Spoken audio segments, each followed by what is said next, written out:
Hey, what's going on, everybody? Welcome back to Highly Relatable.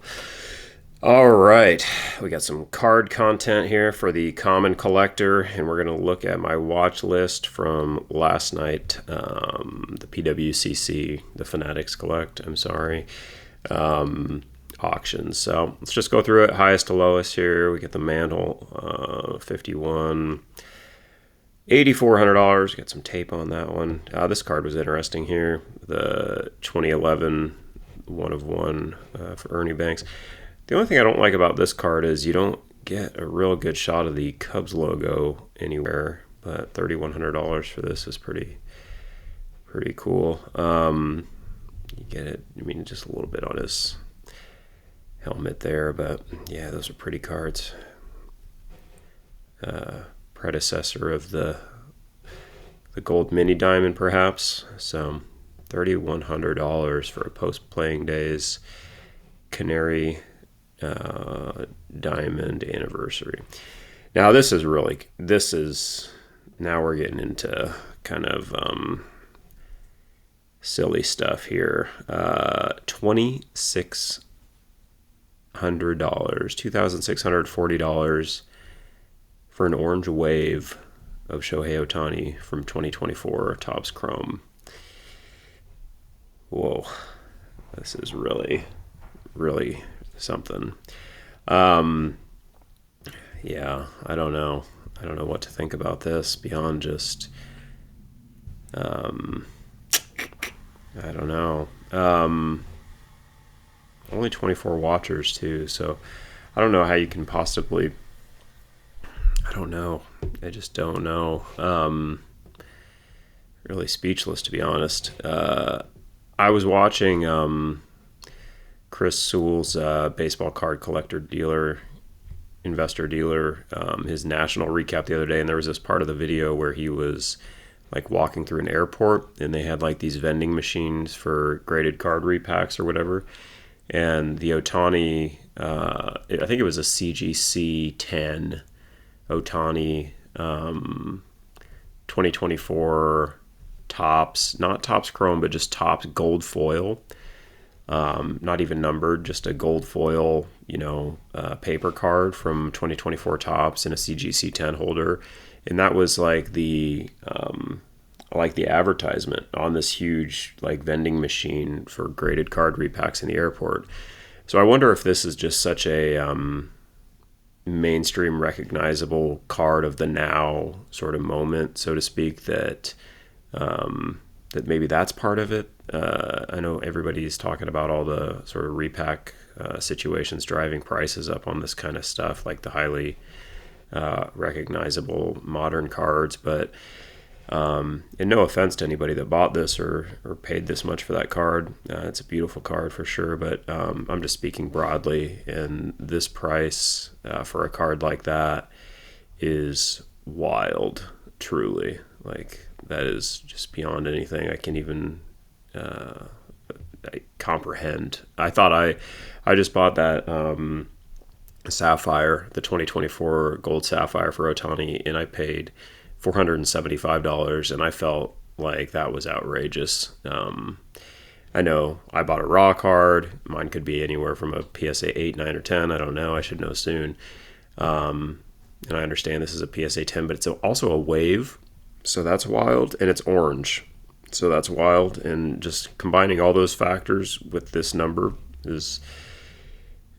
really speaks to the moment, which is just out of control. Not out of control on everything, as we'll see, but out of control on that. Now, Ellie here, the rookie. I mean, I still think this is way too much, but I'd much rather have the red refractor for Ellie De La Cruz, his rookie card, than an orange wave for a show, and for comparable prices. That's pretty wild.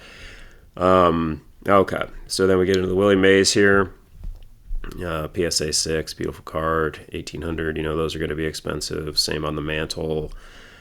Good old Montana. These are always here. I'm surprised an SGC 9 went that high. I would figure that'd be more along the lines of a PSA 8, but is what it is. Now, this is the first card that really actually interested me in this auction. I don't really have this much to spend on a card right now, but the 52 Bowman Willie Mays is pretty interesting, and allow me to take a drink here real quick.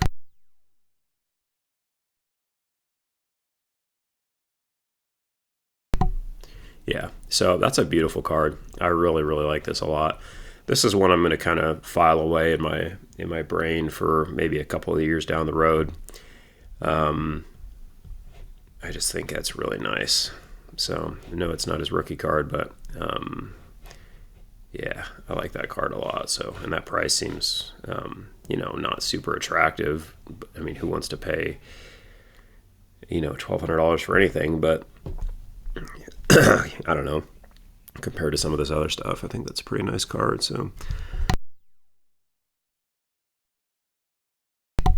all right, now we got the Mantle. It's always nice to see the 58, 1050 on the 4. This is pretty wild. I know it's a PSA 10, but these are out of 100, so $1,000 for TO. If there's any segment of this market that I collect that's sort of cool-ish, like this early 2000s football has not seemed to be, exploding or anything like that, like a lot of the modern.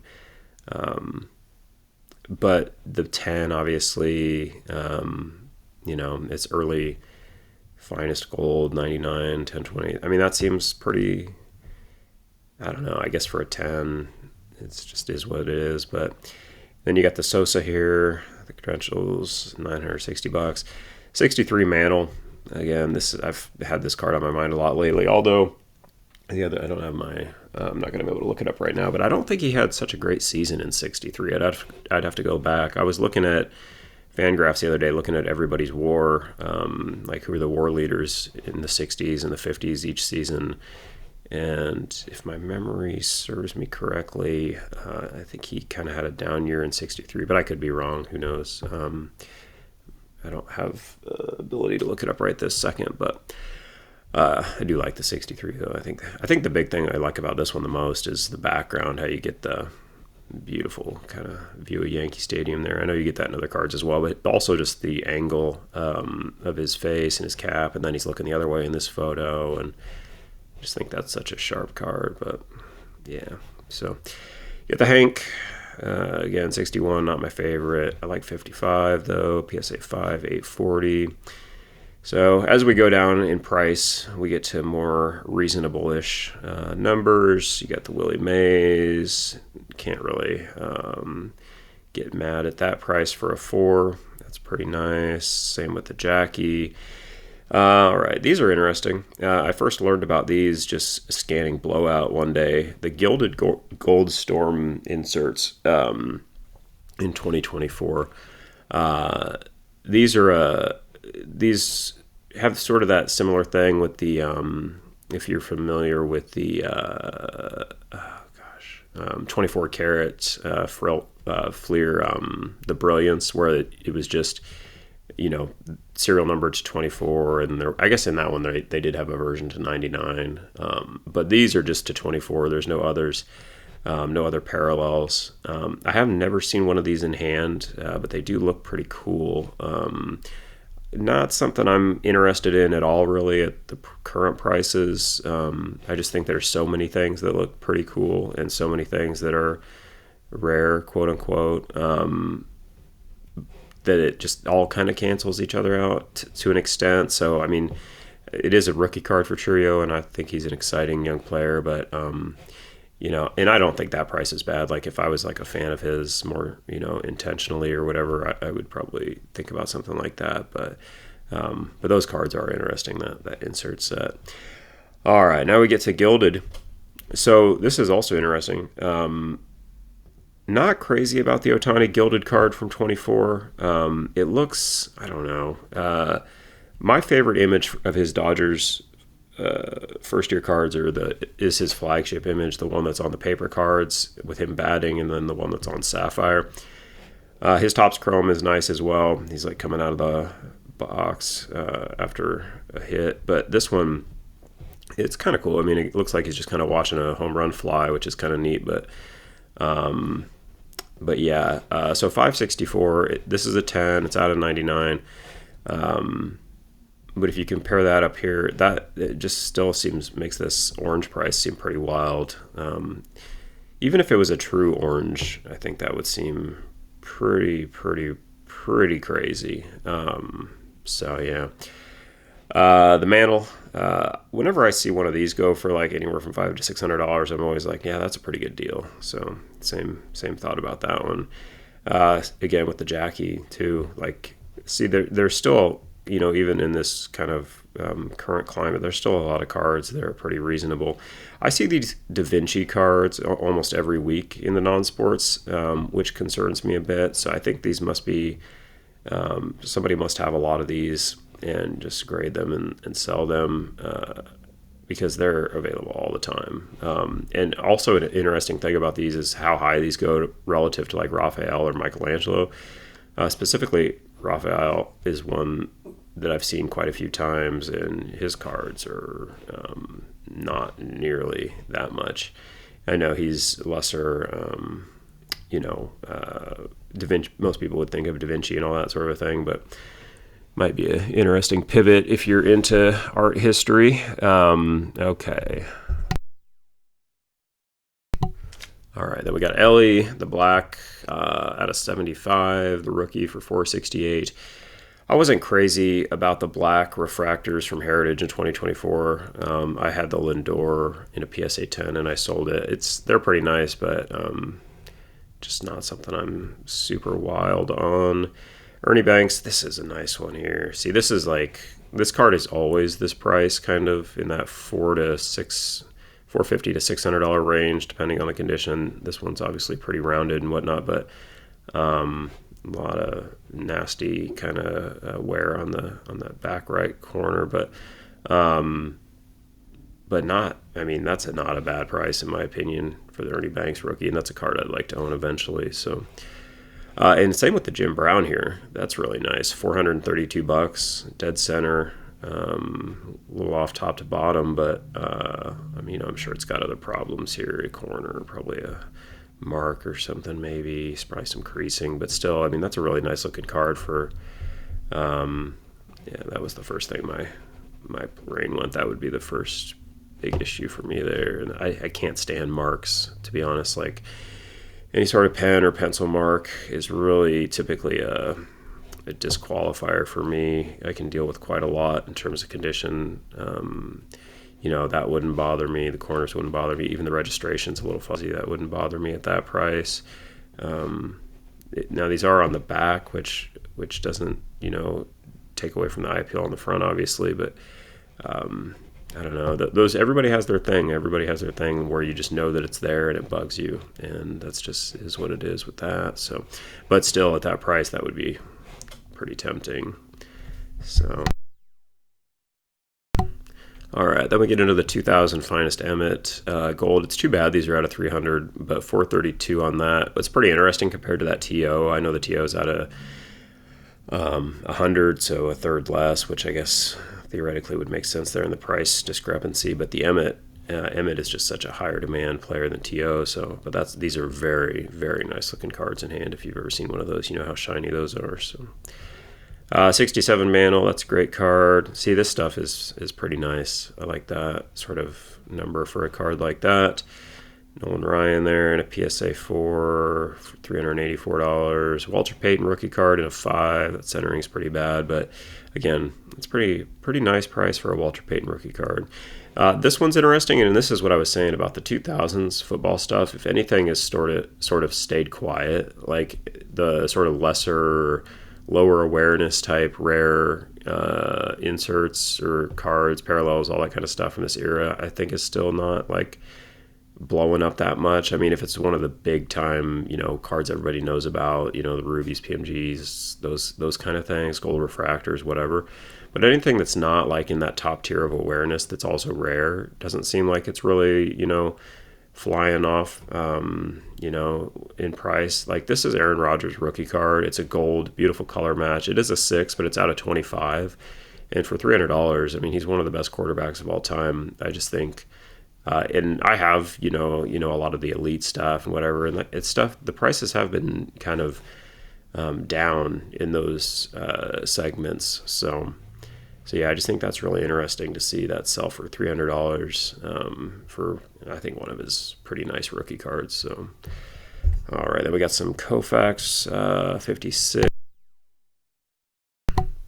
I don't know why they would put rookie there. It's obviously not his rookie card. The Judge, Allen and Ginter, 2020, I feel is so much nicer than 2021. I mean, this is still a really nice card. Good shot there, the red, but the 2020s just are just so beautiful compared to the other years after that.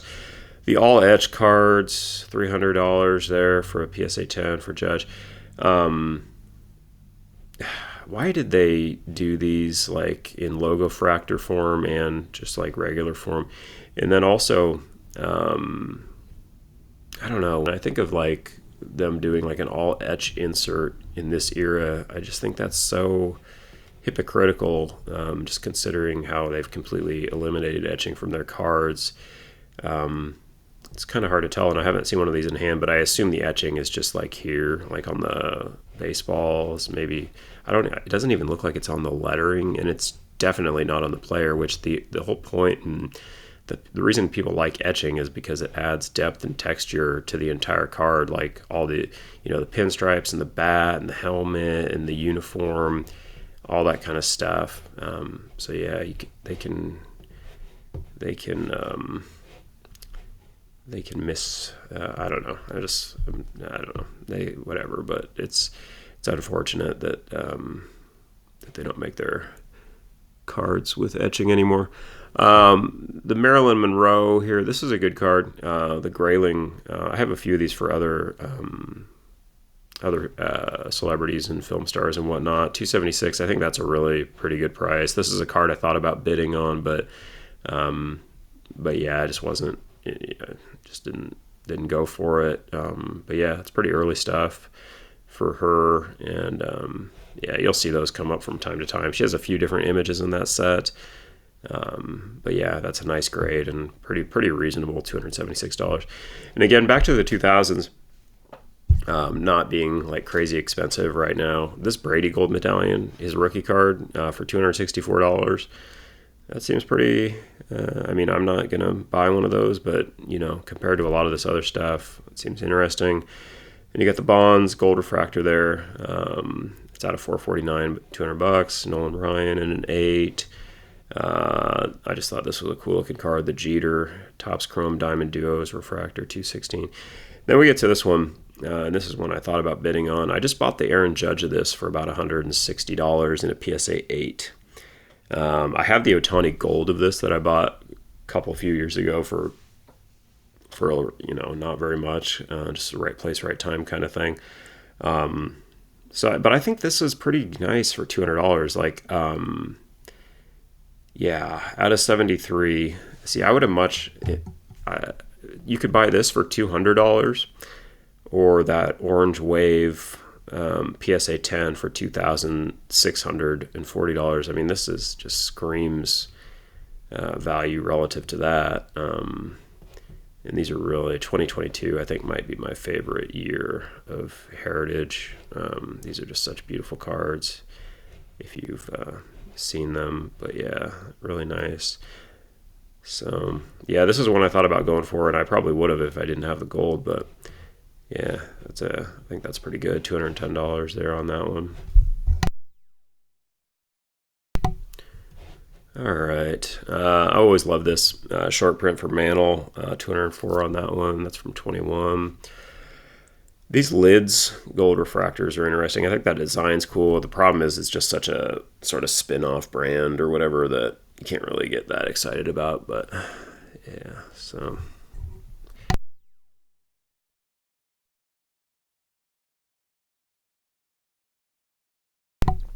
All right, you got Autogram 51 Bowman there. It's a nice card. The Trout, the camo, I always think these, it's confusing because now they're out of 25.